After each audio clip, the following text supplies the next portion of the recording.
Assalamualaikum warahmatullahi wabarakatuh.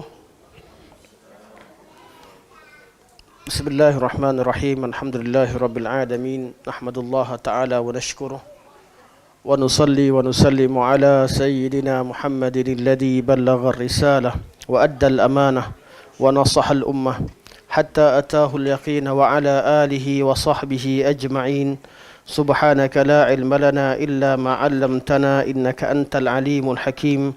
Rabbi syrah li sadri wa yassir li amri wahlul 'uqdatam min lisani yafqahu qawli, amma ba'd.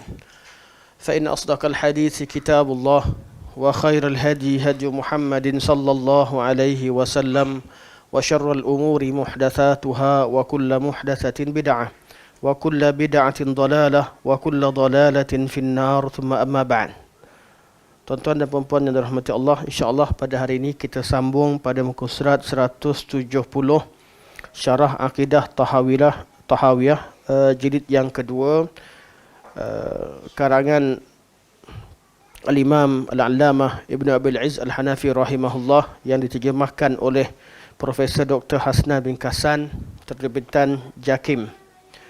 InsyaAllah hari ini kita sambung dalam mensyarahkan satu doa yang kita baca setelah solat ataupun juga kita baca ketika i'tidal, iaitu doa Allahumma la mani'a lima a'taita wa la mu'tiya lima mana'ta wa la yanfa'u zal jaddi minkal jadd. Allahumma, ya Allah, ya Tuhanku, la mani'a lima a'taita, tidak ada penghalang, lima a'taita, di atas apa yang kau beri,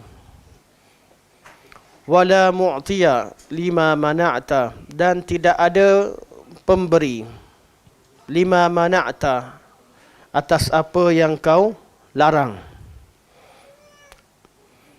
wala yanfa'u zal jaddi minkal jadd, dan tidak bermanfaat orang yang memiliki jad, harta, pangkat dan segala nikmat. Minkal jadd, nikmat itu sendiri daripada Allah Subhanahu wa taala.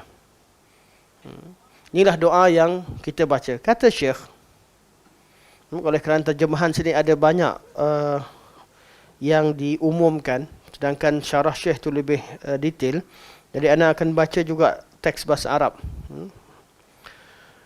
Kata Syekh, ini merupakan penekanan terhadap keesaan. Ini syarah Al-Imam Ibn Ba'iz rahimahullah. Beliau berkata ini merupakan penekanan, iaitu tahqiq atau takkid terhadap keesaan tauhid rububiyah, sifat pencipta, kudrat dan segala-galanya. Ini terjemahan, cuma memang terjemahan terpaksa begitu. Kalau nak terjemah ilmiah, penterjemah terpaksa menterjemahkan dengan istilah asal kemudian nota kaki. Tapi untuk mudah begitu diterjemahkan. Ya, kita baca yang bahasa Arab. Jadi doa yang kita baca tadi, doa ini apa yang tergantung padanya? Kata Syekh, wa hadza tahqiqun li wahdaniyatihi. Doa ini merupakan tahqiq, iaitu kita mentahqiqkan, kita mempraktikkan, kita menunaikan hak liwahdaniyatihi. Kita mentahqiqkan, kita mempraktikkan konsep wahdaniyah Allah Subhanahu wa taala. Sebab la mani'a lima a'taita, tak ada siapa yang boleh halang sesuatu yang Allah nak beri. Dan juga sebaliknya, liwahdaniyatihi litauhidir rububiyah, dan ini juga merupakan mentahqiqkan makna tauhid ar-rububiyah. Apa arti tauhid ar-rububiyah? Kita mentauhidkan Allah dalam perbuatan dan perkara yang berkaitan dengan apa yang Allah lakukan terhadap hamba-Nya. Allah nak bagi, Allah sahaja. Allah SWT bagi, Allah sahaja yang beri. Allah nak beri, Allah nak tahan, Allah nak angkat darajat, Allah nak turunkan darajat, Allah nak beri rezeki, Allah nak halang rezeki. Apa sahaja yang dilakukan oleh Allah, Allah buat tanpa memerlukan kepada sebarang makhluk, tanpa mengharap kepada makhluk, semuanya berada di bawah kuasa Allah. Allah yang mencipta, Allah yang menguasainya, dan Allah yang menguruskannya. Al-khalq, al-mulk wa tadbir. Dalam segala perkara, barakallahu fiik. Assalamualaikum. Bila dikatakan kita mentauhidkan tauhid rububiyah, kalau Allah nak bagi sesuatu tu berasal daripada khalq wal mulk wa tadbir. Sesuatu itu Allah yang cipta, Allah yang menguasai perkara tersebut, dan Allah yang mentadbir. Apa yang Allah bagi? Contoh kuasa. Sekarang ni ada yang dapat kuasa. Allah yang bagi. Dan kuasa tadi, bila dapat kuasa bukan bebas. Masih berada di bawah kekuasaan Allah Subhanahu Wa Taala. Dan tadbir, segala yang berada dalam pentadbiran dan urusan dalam kuasa tersebut berada di bawah kekuasaan Allah Subhanahu Wa Taala. Allah bagi kita kesihatan. Allah yang bagi, al-khalq. Allah yang ciptakan kesihatan pada diri kita. Allah yang menguasai segala perkara yang berkaitan kesihatan. Segala kesihatan kita berada di kuasa Allah Subhanahu Wa Taala, dan segala urusan dalam perkara tersebut berada di tadbir Allah Subhanahu Wa Taala. Ini tauhid ar-rububiyah. Apa lagi? Apa sahaja Rabb yang menerima Rabb, apa yang sahaja Allah lakukan terhadap hamba-Nya, dia mengandungi makna al-khalq, al-mulk wa tadbir. Jadi bila kata Allah la mani'a lima a'taita wa la mu'tiya lima mana'ta wa la yanfa'u dzal jadd minkal jadd, kita mentahqiqkan makna wahdaniyah Allah Subhanahu Wa Taala, keesaan Allah Subhanahu Wa Taala, dan mentahqiqkan makna rububiyah Allah Subhanahu Wa Taala, iaitu hamba ini merupakan marbub. Hamba ini ditadbir, ditadbir, diciptakan, dan urusannya bergantung kepada Allah Subhanahu Wa Taala. Hadza tahqiqun liwahdaniyatihi litauhidir rububiyyati khalqan wa qadara. Ana baca teks Arabnya, habis ni baru kita tengok bahasa Melayu. Kalau tak pun kita skip bahasa Melayu. Khalqan wa qadara. Allahumma la ma'na lima a'taita, kita mengisbatkan wahdaniyah, rububiyah, dan khalq. Allah yang cipta, segala-galanya Allah yang cipta. Khalqan wa qadara, dan semua sekali takdirkan oleh Allah Subhanahu Wa Taala. Khalqan wa qadara, ia berkaitan dengan apa yang Allah lakukan kepada hamba-Nya. Allah cipta dan Allah yang takdirkan. Wa bidayatan wa hidayata. Bidayatan, semua yang Allah beri itu berasal daripada Allah. Wa hidayatan, dan pemberian Allah, macam mana kita gunakan, itu juga bergantung pada Allah.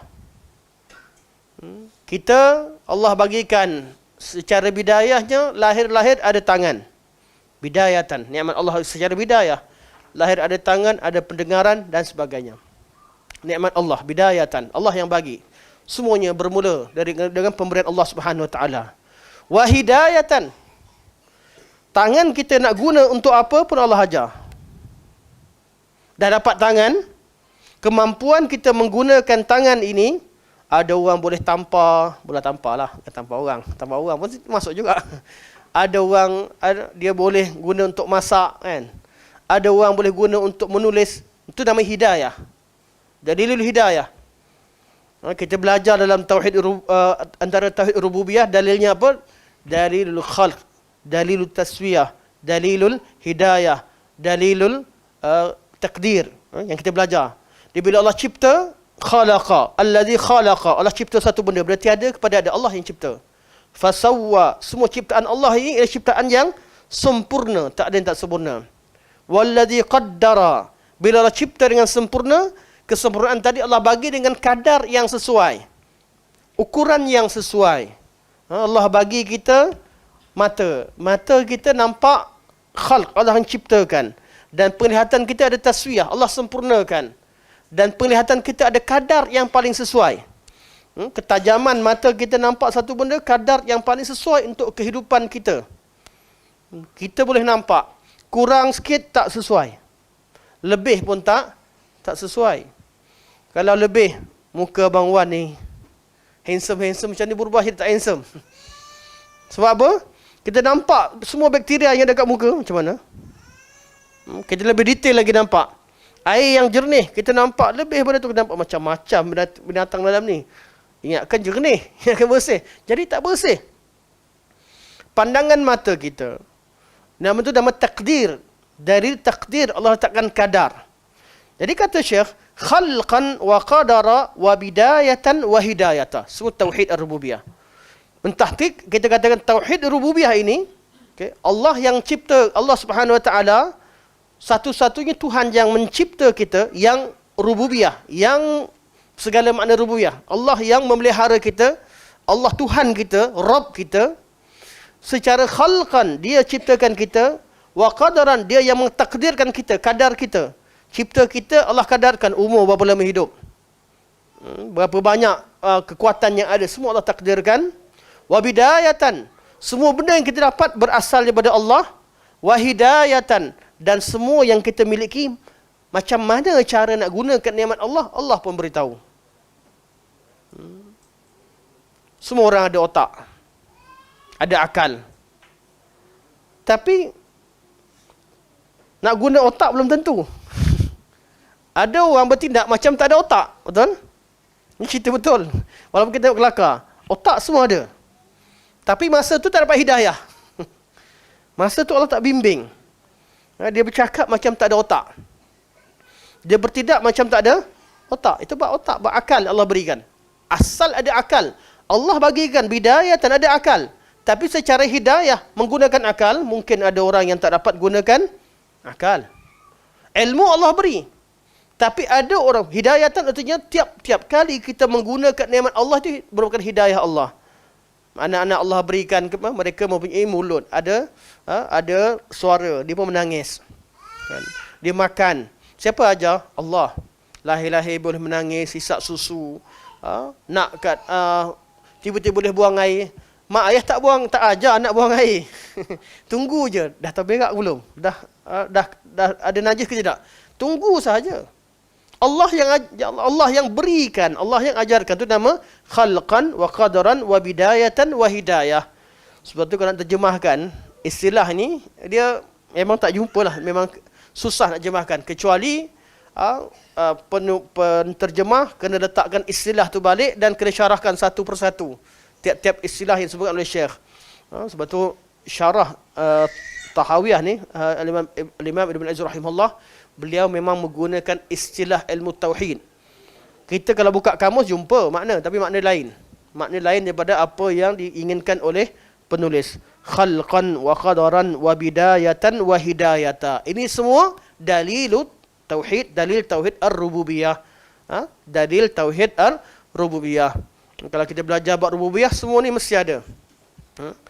Yang Allah sebutkan secara ringkas dalam surah Al-A'la. Sabbih isma rabbikal a'la alladhi khalaqa fasawwa thumma alladhi qaddara fahada walladhi akhrajal mar'a. Itu dalilul ikhraj, ikhrajun nabat dan sebagainya, semua tauhid ar-rububiyah. Huwal mu'til mani'. Allah lah yang memberi dan halang. Mu'til mani'. Kesempurnaan sifat pemberian adalah bila beri dan halang. Beri dan halang. Beri sahaja bukan sifat sempurna. Anak datang minta, ayah, nak duit RM10, bagi. Baguslah ayah kau. Kan? Ayah, nak keluar lelaki ya? Bagi, tak bagus. Bagi semua benda tak bagus. Halang semua benda tak bagus. Al-mu'til mani' memberi dan menghalang pada tempat yang hikmah, ada kesempurnaan. Sebab tu sifat al-mu'til mani' antara sifat yang Allah yang disebutkan dalam sifat Allah, sifat yang berkaitan, dia bersangkut paut. Kesempurnaan dan pemberian adalah pemberian yang disertai dengan halang. Allah bagi kita kuasa bebas. Kita kata, kita kritik, oh raja mutlak dia kuasa bebas. Kita kritik negara-negara yang raja, kuasa beraja mutlak. Sampai kat negara perlembagaan, Raja ada tapi tak ada kuasa. Kita kritik pula. Sebab apa? Bagi saja, ada, beri sahaja, bukan suatu kesempurnaan. Halang atau tak ada pun satu kesempurnaan. Ada dan tak ada ni dengan kadarnya. Tak ada siapa yang boleh bagi sesuatu dan halang sesuatu dengan sempurna sebagaimana Allah Subhanahu Wa Taala. Bila kita tahu Allah bagikan kita nikmat, dan Allah bagi nikmat, dan Allah ada nikmat yang kita nak tak dapat. Kita tahu Allah la mani'a lima a'taita wa la mu'tiya lima mana'ta wa la yanfa'u dzal jaddu minkal jadd. Kita tak sedih. Kita tahu kadar yang Allah bagi pada kita itu kadar yang paling sempurna. Kadar yang Allah halang daripada kita dapat satu nikmat itu kadar yang paling sempurna. Sebab Allah lah Tuhan yang mempunyai sifat rububiyah secara khalqan, qadran, bidayatan wa hidayah. Lepas tu kita ulang-ulang balik. Kita tak pernah kecewa apabila Allah tak berikan kita sesuatu yang kita nak. Kerana akal kita terhad. Selalu contoh yang ulang-ulang balik buat dan mudah faham, anak kita ni yang kita ramai-ramai hari ni. Dia paling seronok kalau ayah dia bagi pergi playground. Daddy naik playground, bagus. Bagi, happy, daddy baik. Tiba-tiba daddy kata, hari sekolah, daddy tak nak pergi sekolah lah, nak pergi playground, tak kasih. Menangis. Daddy tak sayangkan adik, contoh. Dia tahu apa? Dia tahu playground je. Tapi ayah yang bijak, dia bagi, dia halang. Dia bagi pada tempatnya, dia halang pada tempatnya. Kerana kita ni, nakkan nikmat, kita tahu nikmat yang depan mata kita dengan akal kita yang terhad, pengetahuan kita yang terhad. Ada orang yang nak sihat, dia sakit je dia, tak puas hati. Allah kesiankan dia. Lama dah Allah bagi sihat, tapi tak buat baik. Sedangkan dia nak mati dah. Tak ada masa istighfar, tak ada masa doa, tak ada masa taubat. Suatu antara nikmat Allah, Allah bagi orang tu sakit sebelum meninggal. Peluang untuk dia ingat pada Allah, peluang untuk dia tahan diri daripada buat maksiat, peluang untuk dia meminta dan mengharap pada Allah, peluang untuk dia tawaduk dengan manusia, selama ni sombong. Waktu orang yang paling baik ialah pesakit-pesakit. Walaupun pangkat besar macam sekalipun, masuk je ke hospital, paling baik. Doktor suruh angkat tangan. Doktor suruh buka baju pun buka. Sebab apa? Masa tu dia merasa dirinya rendah. Bila Allah bagikan dia, dia merasa tawaduk. Tawaduk dengan manusia, mengharap kepada Allah, berdoa pada Allah. Dan satu nikmat yang besar, bila Allah ingatkan kita, Allah kembalikan kita, Allah berikan asbab-asbab untuk kita kembali pada Allah, dan kita mengambil pengajaran dan iktibar daripada apa Allah berikan, Allah matikan kita dalam keadaan husnul khatimah. Huwal mu'til mani'. Allah lah yang memberi, Allah lah yang menghalang. La mani'a lima a'ta. Tak ada siapa yang boleh halang apa yang Allah ingin berikan. Wala mu'tiya lima mana'. Tak ada siapa yang boleh halang apa yang Allah beri. Okey. Jadi ketika baca Allahumma la mani'a lima a'taita wala mu'tiya lima mana'ta wala yanfa'u dzal jaddu minkal jadd, kita ingat makna rububiyah. Tauhid ar-rububiyah.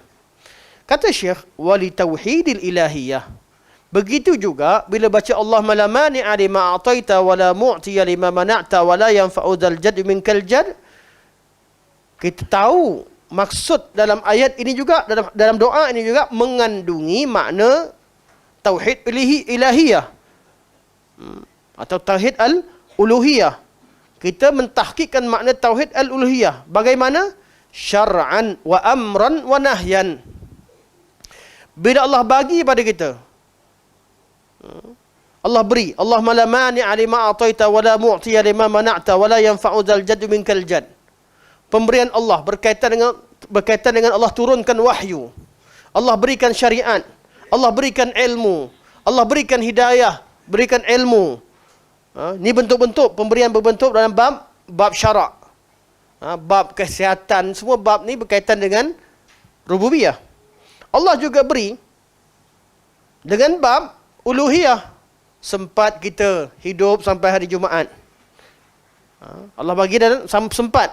Secara qadarnya kita sempat hidup sampai hari Jumaat. Secara syaraknya Allah syariatkan pada hari Jumaat amalan-amalan untuk kita lakukan. Ada kesempatan kita untuk beramal dengan amalan-amalan pada hari Jumaat. Hidup kita sampai pada waktu pagi, sempat kita. Ada amalan yang disyariatkan pada waktu pagi. Tiap-tiap tempat yang Allah kadarkan dengan rububiyahnya, ada tanggungjawab uluhiyah di sana. Sempat waktu pagi, ada amalan pagi. Sempat waktu petang, ada amalan petang. Sempat pertukaran waktu, tiap-tiap pertukaran waktu, daripada waktu gelap kepada siang, salat fajar. Matahari tegak sampai tergelincir, ada solat zuhur. Matahari gelincir dah mula terbenam, solat asar. Terbenam habis, solat maghrib. Habis cahaya, tinggal solat isyak. Malam, qiyam. Tiap-tiap kadar yang Allah berikan dengan rububiyahnya, ada tanggungjawab yang patut kita lakukan terhadap uluhiyahnya. Sebab itu tauhid rububiyah dan uluhiyah dia perlu seiringan. Tiap-tiap kali kita memikirkan nikmat Allah, kita kena tahu macam mana nak syukuri nikmat Allah Subhanahu wa taala. Tiap-tiap kali Allah berikan kita kesihatan, kita tahu apa yang perlu kita berikan. Sebab itu tiap-tiap pagi kita perlu sedekah dengan 300 sedekah. Semua sendi-sendi kita perlukan pada sedekah. Sebab Allah bagikan kita hidup dan memiliki sendi, segala sendi yang ada dalam diri kita. Okay. La mani'a lima ataita wa la mu'tiya lima mana'ta wa li tauhidil ilahiyah. Dan begitu juga dalam doa yang kita baca ini merupakan tahqiq terhadap tauhid al-ilahiyah syar'an, iaitu ikut hukum syarak yang Allah berikan. Hukum syarak terkandung dalamnya apa? Amran wa nahyan. Kalau qadar mengandungi kehendak Allah. Apa yang Allah nak lakukan kepada kita, ia berlaku. Khalqan qadaran bidayatan, hidayah Allah yang bagi. Tapi kalau syar'an, Allah minta kita buat. Hukum syarak. Perintah Allah, larangan Allah. Itu Allah suruh kita buat. Apa yang Allah perintahkan, kita kena buat. Apa yang Allah larang, kita kena tinggal. Kesempatan kita untuk dapat mengetahui perintah Allah, ini satu nikmat. Sempat kita bulan Ramadan, puasa juga. Setahun nak tunggu puasa berapa hari je. Sepanjang 365 hari ini, kalau diberikan kebebasan untuk puasa, bebas. Tak ada diwajibkan sebulan, berapa hari kita puasa? Ada kata tak ada. Tapi Allah SWT dengan hukum syaraknya, Allah beri kita kewajipan berpuasa. Sehingga ada bekalan kita bertemu Allah dengan ibadah puasa. Nak tunggu puasa sendiri, kita tak puasa. Walaupun puasa satu hari, secara ikhlas kepada Allah Subhanahu wa taala, mengharapkan ganjaran Allah. Man shama yawman fi sabilillah, siapa yang puasa satu hari kerana Allah Subhanahu wa taala, fi sabilillah ada dua maksud. Satu, puasa dalam fi sabilillah, satu mazhab. Sebagai ulama kata fi sabilillah artinya kerana nakkan jalan keredaan Allah Subhanahu wa taala. Ba'adallahu bainahu wa bainan nari 70 kharifa. Allah jauhkan dia, Allah jauhkan wajahnya daripada api neraka sebanyak 70 kharif, 70 tahun, 70 musim gugur. Musim gugur setahun sekali datang. 70 musim gugur. Sebab kita bila cerita tentang gugurnya dosa jauh daripada neraka, sesuailah diletakkan kharif sebagai ukuran. Mana 70 musim. Musim gugur. Musim gugur ni musim pada setahun sekali. 70 tahun Allah jauhkan kita daripada api neraka. 70 tahun kalau jalan kaki pun, katalah kita tak tahu ukurannya apa. Tapi ukuran yang paling simple jalan kaki lah. 70 tahun sampai mana? Kalau jauh, Allah jauhkan dari api neraka. Itu satu hari. Dan puasa tu puasa sunat, bukan puasa yang wajib. Ni Allah wajibkan. Nikmat Allah. Allahumma la mani'a lima ataita wa la mu'tiya lima mana'ta wa la yanfa'u dzal jaddu minkal jadd. Syukur.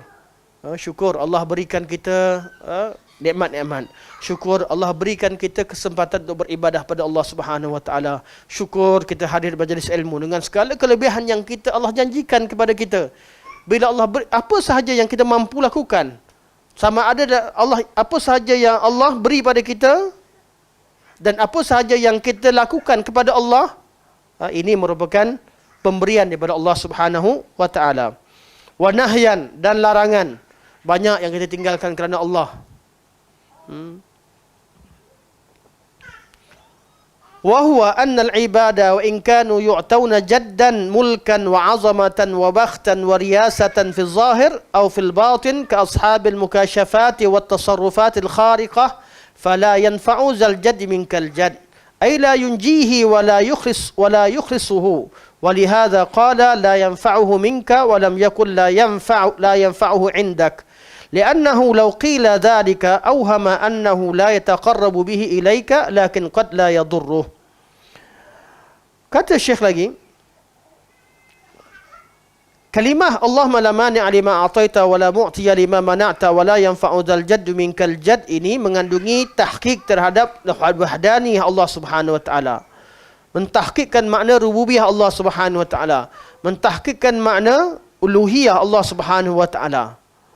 Dan kalimah seterusnya, wa la yanfa'u dzal jaddi minkal jadd. Nah, teringat ada soalan daripada penonton.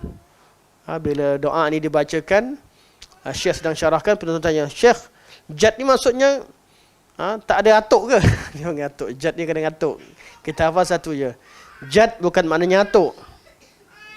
Jad artinya nikmat. Jad artinya harta. Jad artinya kuasa. Sebab tu kata Syekh kata apa?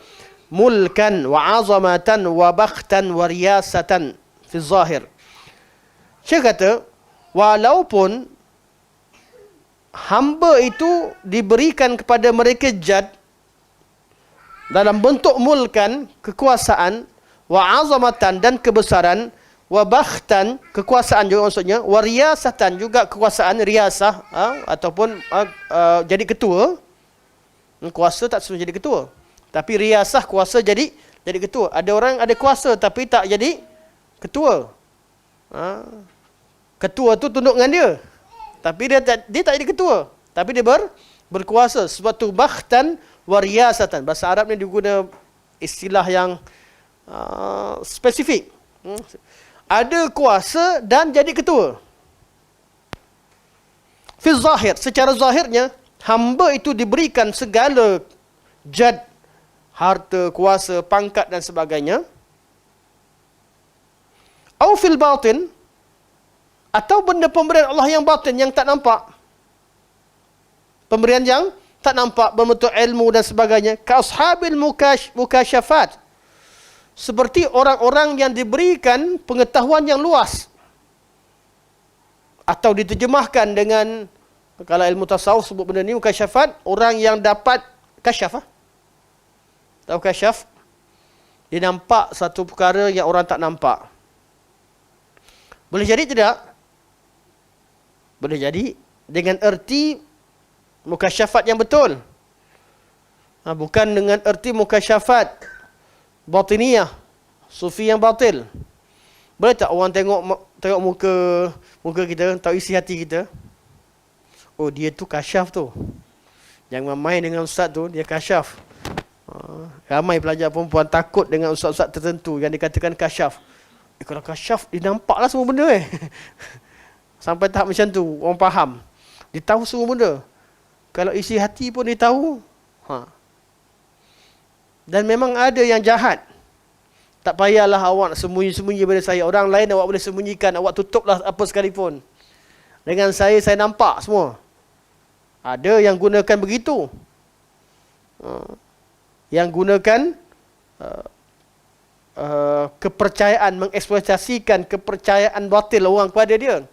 Mukasyafat, ashabul mukasyafat, orang yang kasyaf, Seperti berlaku pada Sayyidina Umar bin Khattab radhiyallahu an, ia bukan berlaku dengan kehendak dan kekuasaan dia.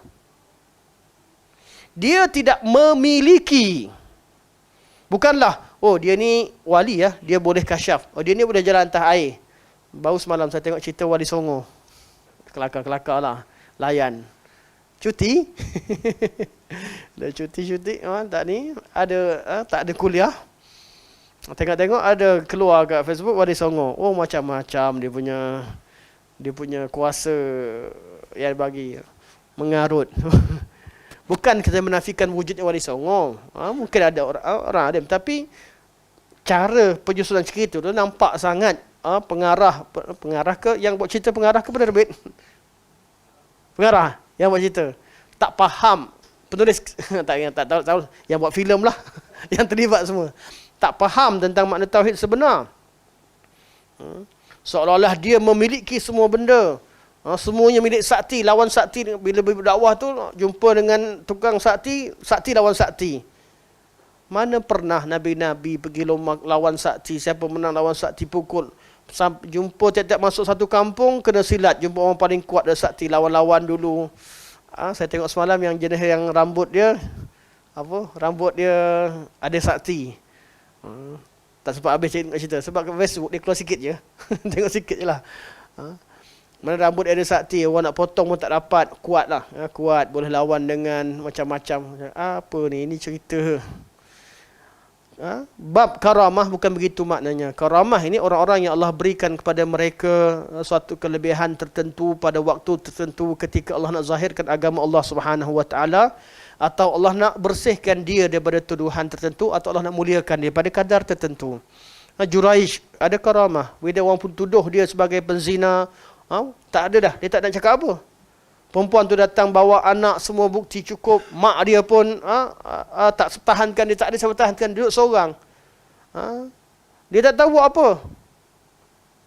Seorang ahli ibadah tiba-tiba dituduh berzina. Dari dulu lagi ada je orang baik yang dituduh dengan zina. Kita taklah nak kata, kadang-kadang orang buat bukti macam sekalipun kita, sebab tu kita isu-isu akan ada je.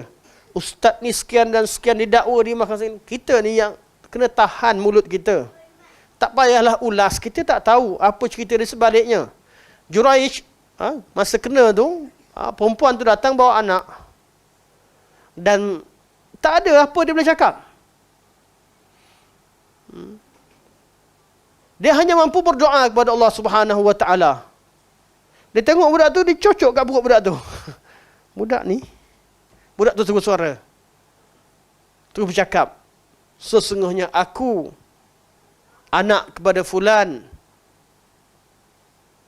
bin Fulan, dan ibuku Fulanah dan Fulanah ibunya, dan ayahku sekian dan sekian. Ceritakan. Babi lagi. Bayi dan baby. Jadi babi.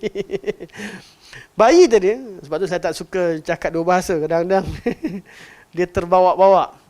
Bayi tadi, berapa kali dah silap. Bayi dengan baby ni. Bayi berbicara satu perkara kasyaf, satu perkara karamah yang Allah berikan kepada Juraish. Tapi bukan Juraish ni orangnya boleh pergi mana-mana bayi nak bercakap, nak aku cocok dia. Itu bukan makna karamah. Boleh berlaku mukasyafat, boleh berlaku. Allah berikan kelebihan pada orang tertentu pada tempat tertentu di masa tertentu untuk menzahirkan agama Allah atau untuk mengangkat kedudukan seorang waliullah. Dia pertahankan agama Allah, orang tuduh dia atau membersihkan dia bertuduhan. Itu boleh berlaku. Tetapi bukan dengan kuasa dia. Dia tidak memiliki perkara. Sedangkan mukjizat sekalipun, Nabi tak belah bulan hari-hari. Nabi tak adalah. Nabi kan boleh keluar air daripada tangan. Buat apa nak angkat-angkat susah, mandi, cari air semua sekali. Kan boleh minum air daripada jari. Dan air itu air yang paling bersih. Tak payahlah nak cerita susah-susah. Macam mana kisah Anas datang ambilkan air Nabi SAW. Tak payah. Tapi tidak. Kalau mukjizat Nabi sendiri pun yang memiliki mukjizat. Mukjizat itu bukan digunakan dan menjadi milik Nabi SAW. Kita bincangkan bab tauhid. Mukjizat ini sebahagian daripada tauhid ar-rububiyah. Kita bincang tentang tauhid, kita akan melihat kekuasaan dan kebesaran Allah, bukan kepada orang. Ini keluar zaman kemudian wali sekian kencing jadi emas. Mana mungkin kencing jadi emas? Kalau kata jadi, apa masalahnya? Apa cerita di sebalik karamah tersebut? Semua cerita karamah akan menaikkan agama Allah Subhanahu wa taala. Dan yang dilihat adalah kebesaran Allah. Tiap-tiap kisah karamah yang ada dilihat adalah kebesaran Allah, keagungan Allah. Kisah Maryam, ya Maryam dapat makanan. Sampai Zakaria kata kullama dakhala 'alaiha Zakaria al-mihrab wajada 'indaha rizqa. Qala ya Maryam anna laki hadha? Qalat huwa min 'indillah. Inna Allah yarzuqu man yasha' bighairi hisab. Ada pengajarannya. Bukan tengok pada makanan tu. Allah cerita makanan ada. Allah cerita tentang macam mana Allah jadikan Zakaria selepas nampak anak yang begitu soleh dapat kelebihan yang tadi. Zakaria tu bangun hunalika da'a Zakaria rabbah. Terus Zakaria berdoa kepada Allah Subhanahu wa taala. Rabbi habli min ladunka dzurriyyatan thayyibatan innaka sami'ud du'a. Minta Allah dapat zuriat walaupun dia tua, isterinya pun dah menopause. Tapi dia nakkan anak sebab anak angkat dia ni atau anak saudara dia yang dijaga ni sangat baik, kecil-kecil lagi. Belum baligh, dah beribadah pada Allah dan Allah muliakan dia. Kan ada pengajarannya. Dan Maryam pun bukan dia. Innallaha yarzuqu man yasha' bighairi hisab. Bukan dia memiliki kuasa nak makannya makanan turun. Tidak. Sama juga bab kasyaf. Mukasyafat, Ahlussunnah wal Jamaah tidak menafikan wujudnya kasyaf.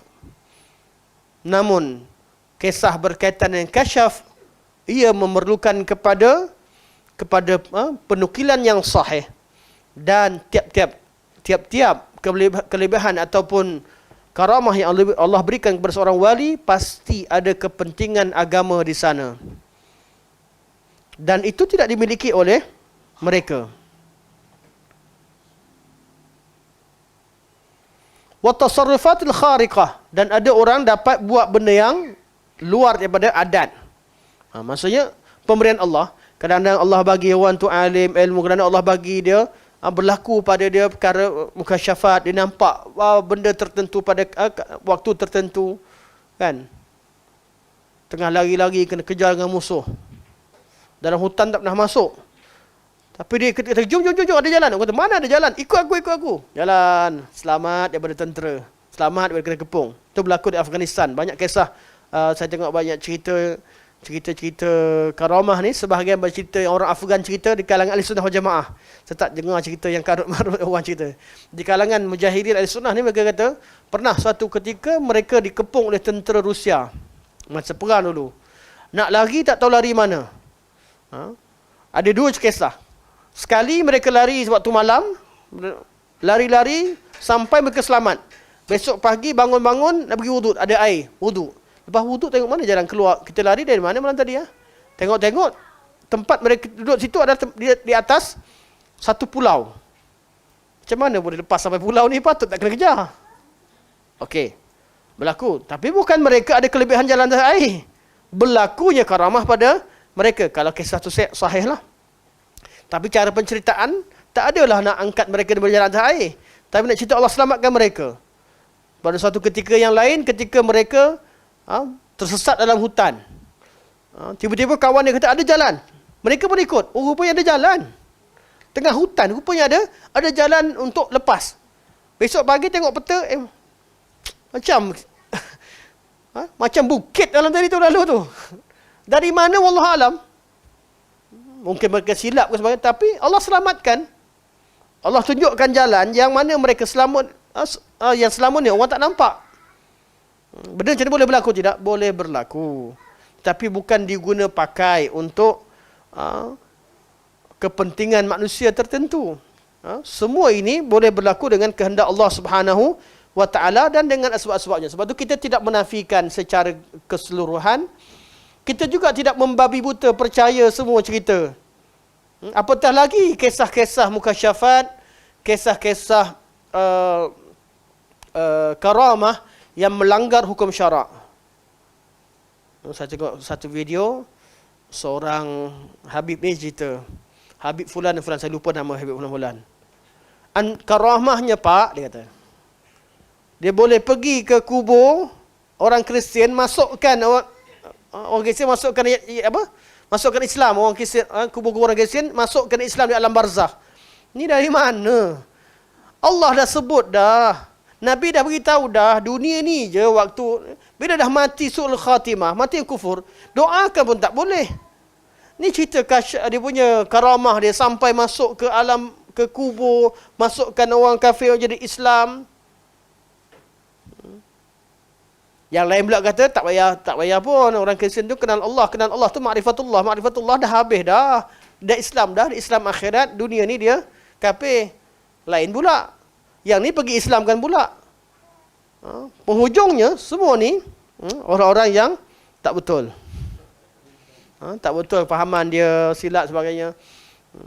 Mungkin bijak lah, tapi tersalah. Tersalah faham. Okey. Maka kata Syekh, fala yanfa'u zal jaddi minkal jaddu. Maka segala yang kamu berikan kepada dia, segala sama ada harta, pangkat, kebesaran, ataupun ilmu, ataupun diberikan kepada dia berlakunya mukasyafat, berlaku pada dia tasarruf khaliqah, pemberian Allah, semua pemberian tadi, la yanfa'u zal jaddi minkal jadd. Mereka tidak dapat, semua manfaat yang mereka dapat tadi tidak dapat melepaskan mereka daripada kuasa-Mu, ya Allah. Fir'aun ada kuasa, tapi tak lepas dari kuasa Allah. Namrud ada harta, tapi tak terlepas daripada kehendak Allah Subhanahu wa taala, kuasa Allah Subhanahu wa taala. Dapatlah apa sekalipun, minkal jadd, semua sekali Allah yang bagi. Jadi nak minta dengan siapa? Allah bagikan betul. Ada orang yang memiliki harta, orang begini begitu. Tapi kita nak berdoa, doa dengan siapa? Dengan Allah. Sebab walaupun dia ada harta, kita perlukan harta, kita nak pinjam duit, nak minta dengan dia, jangan doa dengan dia. Doa dengan Allah. Sebab harta dia, hati dia, kehendak dia dan semua sekali Allah yang atur. Itu Allahumma la mani'a lima a'taita wa la mu'tiya lima mana'ta wa la yanfa'u dzal jaddi minkal jadd. Okey, apa maksud la yanfa'u dzal jaddi minkal jadd? Ai la yunjihi wa la yukhlisuhu. Wa lihadza qala la yanfa'uhu minka wa lam yakul wa la yanfa'u 'indak. Kata Syekh, la yanfa'u dzal jaddu minkal jadd. Kalimah la yanfa'ul jaddu minkal jadd, tak disebut la yanfa'uhu zal jaddu indakal jadd. Kenapa sebut minkal jadd? Mereka tak terlepas, mereka yang ada kuasa, mereka yang ada harta, mereka yang ada semua pemberian Allah tadi, mereka tak dapat melepas daripada kuasa-Mu. Tak dapat melepaskan diri daripada nikmat-Mu, kekuasaan-Mu, jadd lah, apa yang Allah beri. Semuanya datang daripada-Mu. Dan Allah tak kata wala yanfa'uhu indak, kata Syekh. Bukan bererti pemberian yang kamu bagi pada mereka itu tidak bermanfaat di sisimu. Ada manfaat. Kenapa? Li'annahu law qila dzalika awhama annahu la yataqarrabu bihi ilaika lakin qad la yadurru. Bukan bererti apa yang Allah bagi pada mereka itu tidak bermanfaat. Allah bagi mereka harta, Allah bagi mereka pangkat, Allah bagi mereka kuasa, Allah bagi mereka ilmu, Allah bagi mereka pemberian-pemberian tersebut. Tidak dapat la yanfa'ul jaddu minkal jadd. Mereka tak dapat lepas, mereka tak dapat memanfaatkan sesuatu kecuali daripada-Mu, ya Allah. Tak lepas dapat, mereka tak terlepas daripada kuasa-Mu, ya Allah. Bukan dengan indak, bukan la yanfa'u indak, bukan bermaksud tidak bermanfaat apa pemberian jadd itu di sisimu. Kerana pemberian Allah ada manfaatnya. Allah bagi kuasa, digunakan kuasa untuk mentadbir dengan baik, bertakarub pada Allah Subhanahu wa taala dengan kuasa dia. Ada manfaat tidak? Ada manfaat. Allah bagi dia harta, dia gunakan harta dia untuk takarub pada Allah Subhanahu wa taala. Ada manfaat indallah, di sisi Allah Subhanahu wa taala. Syekh nak syarahkan kenapa disebutkan minkal jad bukan indakal jad. Okey. Okey, ini syarah yang ada dalam teks bahasa Arab. Okey, jadi kita sampai muka surat 171. Tuan-tuan baca sendiri ya.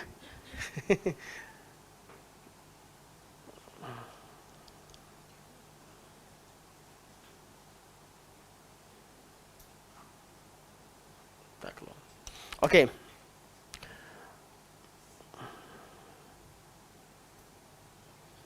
Kita sampai, kita sama sikit kot. Kita dah biasa lambat sikit kita lajak lah sampai 9.45 boleh. InsyaAllah. Okey. Okey, kita terus tengok pada teks yang seterusnya. Maka ungkapan kalam ini, pada 171. Tak payahlah kita ulang balik. Kita tengok. Tadi tu saya ulang sebab banyak istilah-istilah tauhid, ilmu tauhid di situ. Sebab tu saya syarahkan dalam teks bahasa Arabnya. Terjemahan tak salah. Penterjemah tidak salah. Cuma nak buat buku yang betul-betul terjemah tiap-tiap istilah diletakkan nota kaki sebagainya memang berat lah. Kalau tak settle. Kita nak harap yang sempurna. Memang tak settle lah. Tak ada siapa yang nak terjemahkan buku-buku macam ni. Jual dapat harga sama je. Sebab tu buku-buku ilmiah tak ramai terjemah. Orang suka terjemah buku-buku kisah-kisah, hadis-hadis, 30 hadis sekian-sekian. Tapi kalau buku-buku teknikal, tak ramai terjemah. Sebab apa? Sebab nak kena faham satu-satu istilah dan maksud penulis. Dia jadi susah sikit, agak rumit untuk terjemah. Bukan tak boleh, tapi letih sikit lah. Dan yang terjemah tu tak boleh nak serah pada pelajar, tak boleh serah pada orang ni. Dia kena seorang yang betul-betul bidang. Jadi kalau nak harapkan profesor ngadap benda-benda macam ni, dia akan jadi banyak kerja. Tak ada pembantu. Dia benar-benar jadi perlu pembantu. Sebab tu memang kena ada tim. Diwujudkan tim di mana-mana sahaja syarikat ataupun satu badan yang mempunyai kekuatan tim ilmiah yang kuat, mungkin boleh buat projek ilmiah yang sebegini. Oleh itu, okey, maka ungkapan kalam ini, iaitu kalam Allahumma la mani' lima a'taita wa la mu'ti lima mana'ta wa la yanfa'u dzal jadd minkal jadd. Maka ungkapan kalam ini mengandungi penegasan tauhid atau penegasan terhadap firman Allah Subhanahu wa taala, iyyaka na'budu wa iyyaka nasta'in. Jadi bila syarah-syarah panjang Allahumma la mani' lima a'taita wa la mu'ti lima mana'ta wa la yanfa'u dzal jadd minkal jadd, sebenarnya ia merupakan tahqiq kepada kalimah iyyaka na'budu wa iyyaka nasta'in. Iyyaka na'budu berkaitan tauhid al-uluhiyah, wa iyyaka nasta'in berkaitan dengan tauhid al-rububiyah. Kita hanya sembah Allah Subhanahu wa taala, ibadah. Wa iyyaka nasta'in, walaupun dua-duanya ibadah, isti'anah pun ibadah, na'budu, isti'anah itu sebahagian daripada ibadah pada Allah Subhanahu wa taala. Namun ta'alluqnya dengan tauhid ar-rububiyah. Ibadah iyyaka na'budu ta'alluq dengan tauhid al-uluhiyah. Wa iyyaka nasta'in ta'alluq dengan sifat rububiyah Allah Subhanahu wa taala. Sebab tu kita minta dengan Allah, minta tolong dengan Allah Subhanahu wa taala. Ini kerana sekiranya ada sesuatu sebab terkeluar daripada kuasa Allah Subhanahu wa taala, maka ia adalah tidak termasuk dalam permohonan yang dibuat. Akan tetapi segalanya berlaku di atas kehendak dan kemahuan Allah Subhanahu wa taala, maka adalah wajib hanya berharap kepada Allah, tidak boleh bertawakal kecuali kepadanya, tidak boleh meminta pertolongan kecuali daripadanya, tidak boleh meminta bantuan kecuali dengannya, tidak boleh meminta tolong kecuali padanya. Baginya segala pujian dan kepadanya tempat mengadu. Dia adalah tempat untuk meminta tolong. Tidak ada kuasa atau kekuatan kecuali yang ada padanya. Kalimah doa yang kita sebutkan tadi, Allahumma la mani'a lima a'taita wa la mu'tiya lima mana'ta wa la yanfa'u dzal jadd minkal jadd, mengandung tahqiq ada kalimah iyyaka na'budu wa iyyaka nasta'in. Sesungguhnya kalau ditakdirkan, saya kena syarahkan juga daripada teks Arab. Kata Syekh, fa innahu law qaddara anna shay'an min al-asbab yakunu mustaqillan bil matlub. Kalau ditakdirkan, kalau artinya biasanya tidaklah. Kalau ditakdirkan ada suatu sebab ada suatu sebab menyebabkan permintaan kita tertunai. Contohnya, sebab. Okey, nak jadi PM apa sebabnya?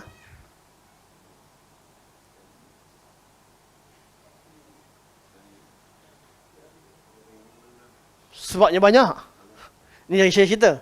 Satu benda yang kita nak tu, permintaan kita kepada Allah, tak ada satu sebab. Sebabnya banyak.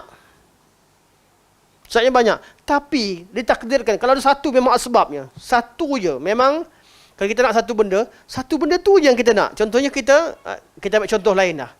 Kita tak ada duit. Kan? Tengok kawan-kawan semua sekali, sama-sama sengkek. Ada seorang kaya. Kan? Dan ramai kawan, dia seorang kaya. Kita sangat perlukan duit. Dia satu sebab je. Kalau dia kata okey, okey lah. Satu sebab saja. Kalau dia kata okey, okey. Kalau dia bagi, settle masalah. Mana satu, kalau ditakdirkan, suatu permintaan kita, satu hajat kita tertunai dengan satu sebab. Kata Syekh, فَإِنَّهُ لَوْ قُدِّرَ أَنَّ شَيْئًا مِنَ الْأَسْبَابِ يَكُونُ مُسْتَقِلًا بِالْمَطْلُوبِ. Kalau ditakdirkan ada satu sebab, ialah satu-satunya sebab yang dapat mencapai permintaan kita, wa innama yakunu bi masyiatillahi wa taysirihi. Satu sebab tu berlaku dengan kehendak Allah dan Allah yang permudahkannya. Lakana alwajib alla yurja illa Allah. Maka sudah pasti kalau satu sebab saja kita bergantung pada Allah untuk dapat apa yang kita nak, sudah pasti sebab tadi merupakan apa yang Allah takdirkan, apa yang Allah mahu, apa yang Allah Subhanahu wa taala mudahkan. Maka satu sebab tadi kita perlu bergantung pada Allah Subhanahu wa taala, mengharap kepadanya. Kita perlu bertawakal kepadanya. Kita tak minta kepada yang lain. Kita tidak istighasah pada yang lain. Kita tidak meminta pertolongan pada yang lain. Kita hanya memuji Allah dan kita hanya mengadu kepada Allah Subhanahu wa taala. Allah lah tempat kita meminta isti'anah, tempat kita istighasah, wala haula wala quwwata illa billah. Okey, ini yang Syekh sebut. Okey. Saya sambung bahasa Arab terus. Fa kaifa wa laysa syai'un min al-asbab mustaqillan min matlub. Itu kalau satu sebab saja kita bergantung pada Allah. Kalau ada satu sebab tu je menyebabkan kita berjaya, satu benda je kita bergantung pada Allah. Kita nak satu benda, ada satu benda je jalan untuk ada satu sebab je kita minta, kita bergantung pada Allah. Memang kita perlu bergantung pada Allah dengan satu sebab tersebut. Syekh kata, fa kaifa, macam mana pula, wa laysa syai'un minal asbabi mustaqillan bimatlub. Tak ada satu pun sebab yang tak ada satu pun permintaan kita yang hanya bergantung dengan satu sebab. Tak ada kat dunia ni permintaan kita hanya bergantung dengan satu sebab. Bal la budda min dimami asbabin ukhar ilaih. Bahkan tiap-tiap permintaan kita ada sebab dan ada sebab-sebab lain yang menyokong atau membantu sebab tersebut. Nak jadi PM, contoh ini isu, anda tak komen isu, nak komen cerita je. Okay, nak dapat semua. Nak jadi PM apa sebabnya? Bukan satu. Sebabnya dapat kursi, betul? Cukup kursi. Selesai? Belum. Nak dapat kursi, senang je dapat kursi. Pergi ambil kursi? Tak. Ada sebab lain. Betul? Banyak yang perlu dilakukan. Asbab. Di belakangnya asbab. Banyak sebab. Sampailah perlantikan. Lah sekali Agung nak lantik, Agung nak pilih. Siapa Agung nak pilih? Tak kira lah alasan apa sekalipun. Kalau Agung lantik siapa, itulah pemimpin yang sah. Penghujungnya pemimpin yang sah adalah yang dilantik oleh Agung. Macam mana sekalipun kita tengok sebab. Tapi adakah sebab yang satu Agung saja? Tak juga. Tak ada satu sebab pun yang mustaqil. Kita nak sihat, nak kurus. Berapa orang? Geng? Ramai kita nak kurus. Sebabnya apa? Kurangkan makan. Kurangkan pengambilan kalori. Cukup? Tak cukup. Kena senam. Cukup? Tak cukup. Kita kena minum air. Tak jadi dah.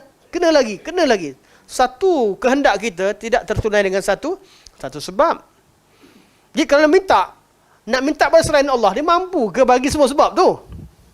Ni nak ceritanya. Ada orang pergi istighasah selain Allah, minta ke selain Allah. Semua asbab dia mampu ke? Satu sebab pun dia tak mampu. Macam mana satu permintaan itu yang di belakangnya ada pelbagai asbab?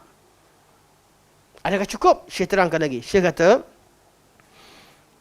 la budda min dhimami asbabin ukhar ilaih. Mesti ada sebab-sebab yang lain yang juga menjadi sebab yang membantu. Wala budda aidan min sarfil mawani'i wal mu'aradati anhu. Dan juga mesti juga bukan sebab saja. Mesti ada dapat dihalang, dijauhkan halangan-halangan untuk mencapai tujuan tersebut. Bukan sekadar satu sebab, mesti ada asbab-asbab yang lain. Yang kedua, jangan ada yang halang. Kita nampak gol. Tiba-tiba kaki yang lain datang, halang. Kan? Nampak macam pas cantik dah. Lubang gol depan besar kat depan kan. Tiba-tiba ada kaki yang lain. Kan? Ada yang pentes lah. Orang bola je kita. Bola mana? Bola sana. Bola. Abang Wan pula yang kena. Nak. Kita ada pemain kebangsaan kita. Nak gol. Ingatkan nampak harapan cerah kat depan. Ada kaki lah. Tiba-tiba member. Masa tu dah nak tanduk. Bola dah betul-betul dia nak tanduk. Keluar pula macam-macam. Mesti ada penghalangnya. Hatta yahsul al-maqsud. Sehingga mencapai maksud kehendak yang kita mahukan. Fakullu sababin falahu syarik walahu dhid fa innahu lam yu'awinhu syarikuhu fa in lam yu'awinhu syarikuhu wa lam yansarifu anhu dhidduhu wa lam tahsul masyiatuhu la yahsul. Kata Syekh, semua perkara, semua sebab perlu sebab-sebab sampingan yang lain yang bersamanya, dan perlu walahu dhid, dan ada yang lawan dia. Sekiranya kawan sebab-sebab yang lain tak bantu dia dapat satu benda, dapat bola.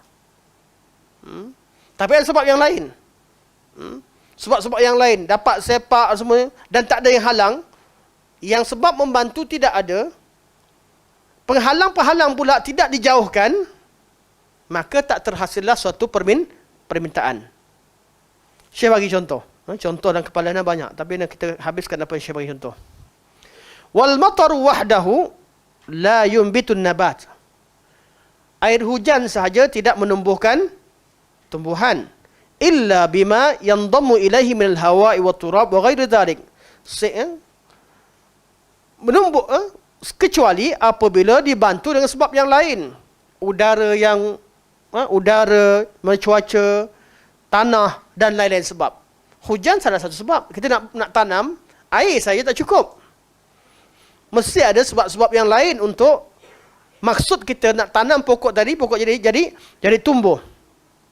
Kemudian kata Syekh lagi, summa zar'a la yatimmu hatta tusrafa anhu al-afatul mufsidah lahu.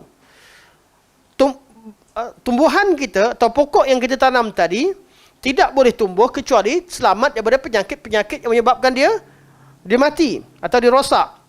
والطعام والشراب لا يغذي إلا بما جعل في البدن من الأعضاء والقوى ومجموع ذلك لا يفيد إلا لم تصرف عنه المفسدات. Begitu juga makanan, minuman dan segala perkara yang diperlukan oleh badan dan juga tiap-tiap anggota badan, semua itu memerlukan kekuatan. Semua ini perlu berkumpul untuk semuanya tidak bermanfaat kecuali semuanya berkumpul dan dijauhkan daripada perkara yang merosakkan. Okey. Kita baca habiskan, kemudian kita syarah kemudian. Wal makhluqul ladzi yu'tika aw yansuruka. Dan makhluk yang datang tolong kamu. Yang memberi pada kamu atau tolong kamu. Ma'an Allah yaj'alu fihi al-iradah wal quwwah wal fi'l. Makhluk tu pula Allah jadikan pada dia ada kehendak nak tolong kamu. Wal quwwah, dia ada kemampuan untuk tolong kamu. Wal fi'l, Ada kemampuan dan dia memang kasih pada kamu. Makhluk yang nak tolong kita ni, dia ada kehendak, dia nak tolong kita. Yang kedua, ada iradah. Al-quwah, dia pula mampu. Ni syarat tiga syarat. Orang yang nak tolong kita ni, pertama dia ada kehendak tolong kita. Yang kedua dia ada kemampuan. Yang ketiga memang dibuat. Dia ada kemampuan, dia nak tapi tak bagi-bagi. Dia nak tolong tapi tak bagi-bagi. Dia tak buat lagi pun tak dapat. Kata Syekh, makhluk yang nak beri pada kamu atau nak tolong kamu, yang mana dia Allah berikan pada kehendak, kekuatan dan perbuatan, fala yatimmu ma yaf'aluhu illa bi asbabin katsirah. Dia nak buat tu pun dia perlu pada asbab yang banyak. Walaupun dia ada kekuatan, dia pun perlu pada asbab yang banyak. Kadang-kadang kita nak call dia, nak tolong dia, minta tolong. Masa tu dah handset dia jatuh kat jamban. Masa kita perlu, ada saja asbab yang menghalang. Dia nak datang, masa dah tayar pancit. Dan di pengalaman kita banyaklah. Hari-hari biasa okey je. Waktu urgent yang kita tak dapat nak contact. Tak dapat. Kharijah an kudratihi. Dan ada saya asbab-asbab yang berada di luar kemampuannya. Tu'awinuhu ala matlubihi. Walau kana malikan muta'an. Walaupun dia seorang raja yang ditaati. Wala budda ay yusrafa anil asbabil muta'awinah ma yu'ariduha wa ma yumani'uha. Fala yatimul matlubu illa biwujudil muqtadi wa adamil mani'. Walaupun dia seorang raja yang kuat, seorang raja yang ditaati, mesti perlu kepada dijauhkan daripada asbab-asbab yang boleh menghalang daripada berlakunya apa yang kita kehendaki. Maka tidak mencapai suatu kehendak kita kecuali adanya muqtadi, adanya sebab yang boleh bawa kita kepada perkara tersebut, wa adamul mani', dan tidak ada penghalang. Anda minta izin habiskan satu sikit je perenggan. Wa kullu sababin mu'inun fa innama huwa juz'un minal muqtadi. Dan sebab-sebab, semua sebab-sebab yang membantu itu hanyalah salah satu daripada al-muqtadi. Muqtadi adalah suatu perkara yang galakkan kita perkara penyebab untuk dapatkan sesuatu. Falaisa fil wujudi syai'un wahidun huwa muqtadin tam. Dalam wujud ni, dalam makhluk tak ada satu benda pun jadi muqtadi satu-satunya. Wa in sumiya muqtadiyan, walaupun dinamakan sebagai muqtadiyan. Muqtadiyan artinya kalau ada confirm. Kalau ada benda tu confirm. Walaupun dalam bahasa dia guna pakai. Tetapi hakikatnya tidak ada satu-satunya, sebab kita tu settle. Agung sainnya settle. Agung bahasa boleh begitu. Tapi hakikatnya tidak begitu. Mesti ada wa summiya sa'ira ma yu'inuhu syurutan. Dan dalam istilah sebab yang utama kita kata muqtadi. Tapi sebab-sebab yang membantu dinamakan sebagai syarat. Agung boleh sign, boleh lantik dengan syarat. Hantar SD. Dengan syarat begini, dengan syarat begitu. Tu semua asbab-asbab yang lain yang dinamakan sebagai syurutan. Senang faham ke tajuk kata Agung. Fahaza niza'un lafzi. Ini hanyalah niza' perbezaan dari segi lafaz. Wa amma ayyakuna fil makhluqati illatun tammah tastalzimu ma'lulaha fahuwa batil. Tapi kalau ada satu makhluk, dialah satu-satunya sebab untuk kejayaan satu benda, ini benda yang batil. Tak ada pun satu makhluk dalam kewujudan ni yang dia satu-satunya merupakan asbab. Wa man 'arafa hadha haqqul ma'rif wa man 'arafa hadha haqqul ma'rifah in fatalahu babu tauhidillah. Siapa faham perkara ni, maka terbukalah di depannya pintu tauhidkan Allah, mentauhidkan Allah Subhanahu wa taala. Wa alima annahu la yastahiqu wa alima annahu la yastahiqu ay yus'ala ghairuh. Dan dia tahu bahawa tidak ada siapa pun yang layak untuk dia meminta kecuali kepadanya. Fadlan ay ya'buda ghairahu. Lebih jauh lagi untuk ada yang layak untuk disembah. Wala yutawakkalu ala ghairihi wala yurja ghairuhu. Maka tidak boleh tawakal kepada selainnya dan tidak boleh mengharap kepada selainnya. Ini contoh saya berikan tentang air hujan. Dan semua sebab. Habis alhamdulillah matan hari ini habis. Jadi tuan-tuan boleh skip nanti sampai muka surat besok besok minggu depan 172. 172. Kalau tuan-tuan nak tengok balik tu, tuan-tuan tengok rakaman lah. Tengok nak talikan dengan terjemahan. Sebab Anda nampak terjemahan kalau baca, walaupun betul tapi tak sampai apa yang dimaksudkan oleh penulis kerana bahasa itu sendiri. Okey. Okey. Syekh berikan contoh air hujan. Semua contoh yang lain masuk. Doa, ada asbab-asbabnya. Kita doa ada sebab tertunaikan hajat. Tapi bukan satu-satunya. Doa tadi pun perlu kepada asbab-asbab. Asbab mustajab doa. Doa dengan lafaz yang betul, tidak iktidak. Doa dengan adab-adabnya. Doa pada waktu mustajab. Doa, ini sebab-sebab yang membantu doa itu dimakbulkan oleh Allah Subhanahu Wa Taala. Dan jauh daripada penghalang. Makanan halal, minuman makanan, tempat tinggal, pakaian yang halal dan sebagainya. Doa yang tidak dalam perkara yang haram, dan ada sebab-sebab yang menghalang. Semua ini merupakan asbab-asbab untuk satu doa. Walaupun itu doa yang Allah kata yang memang asbab yang paling utama lah. Nak apa sekalipun minta dengan Allah Subhanahu Wa Taala. Pun ada asbab-asbabnya. Maka yang lain juga terikat dengan perkara ini. Maka tidak ada satu makhluk pun yang layak untuk kita minta tolong. Sebab semua asbab-asbab ini kalau kita tengok balik, tak ada satu makhluk pun yang mampu. Tak ada satu makhluk pun yang mampu untuk berikan semua asbab. Maka jangan pergi minta kepada selain Allah Subhanahu Wa Taala. Jangan istighatsah kepada selain Allah Subhanahu Wa Taala. Sampai sini saja insya-Allah. Ana rasa tak buka soalan kot. Kita lambat. Subhanakallah wa hamdika asyhadu an la ilaha illa anta astaghfiruka wa atubu ilaik. Wa sallallahu ala sayyidina Muhammad wa ala alihi wa sahbihi wa baraka wa sallam. Alhamdulillahirabbil alamin. Wassalamualaikum warahmatullahi wabarakatuh.